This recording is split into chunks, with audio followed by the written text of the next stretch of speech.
Kebutuhan akan suatu jasa konstruksi memang sangat tinggi. Bahkan kebutuhan konstruksi ini sudah ada sejak zaman Mesir kuno loh. Perkembangannya pun menjadi semakin pesat. Namun, perkembangan ini diikuti juga dengan masalah yang ikut berkembang di dunia konstruksi. Salah satunya mengenai masalah pengadaan jasa konstruksi. Pada tahun 1800-an, di Inggris Raya sudah mulai berkembang sebuah metode pengadaan konstruksi terpisah.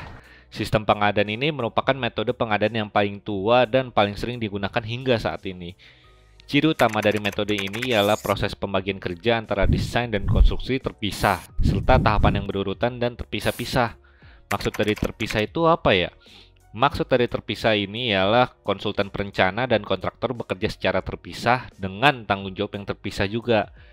Metode ini sering digunakan karena beberapa alasan seperti desain yang sudah selesai sebelum konstruksi dimulai, estimasi harga lebih tepat karena desain sudah lengkap, serta pemilihan kontraktor yang kredibel lebih mudah karena proses seleksi yang kompetitif. Namun proses yang terpisah dan berurutan ini mengakibatkan metode ini memerlukan waktu yang lebih lama, ditambah bila hasil desain yang tidak lengkap, hal ini akan sangat merugikan kontraktor karena harga yang disetujui akan mengikuti harga yang ada di awal kontrak. Pada sekitar tahun 1960-an, saat itu Eropa mengalami resesi ekonomi yang cukup besar. Akibatnya klien mulai membutuhkan pengadaan yang lebih cepat agar biaya proyek tidak semakin mahal.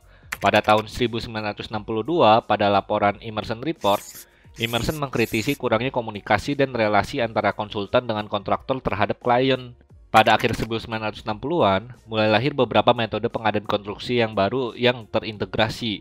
Salah satunya adalah metode Design and Build. Metode ini merupakan kebalikan dari metode terpisah. Implementasi proyek yang meliputi kegiatan desain dan konstruksi dilakukan di bawah satu organisasi yang bertanggung jawab. Ciri utama dari metode terintegrasi ialah tanggung jawab untuk tugas desain dan konstruksi berada pada penyedia jasa yang sama. Waktu pengerjaan akan menjadi lebih singkat karena pekerjaan yang paralel, serta komunikasi tim proyek akan jauh lebih baik karena berada di bawah satu organisasi yang sama. Namun akan sangat sulit untuk memberikan estimasi biaya proyek karena belum terciptanya bill of quantities dari proyek ini.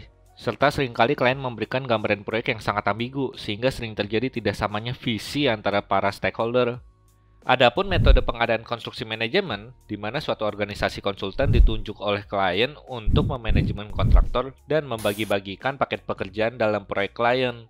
Kelebihan dari metode ini ialah fleksibilitasnya yang tinggi terhadap perubahan-perubahan yang akan terjadi di tengah proyek.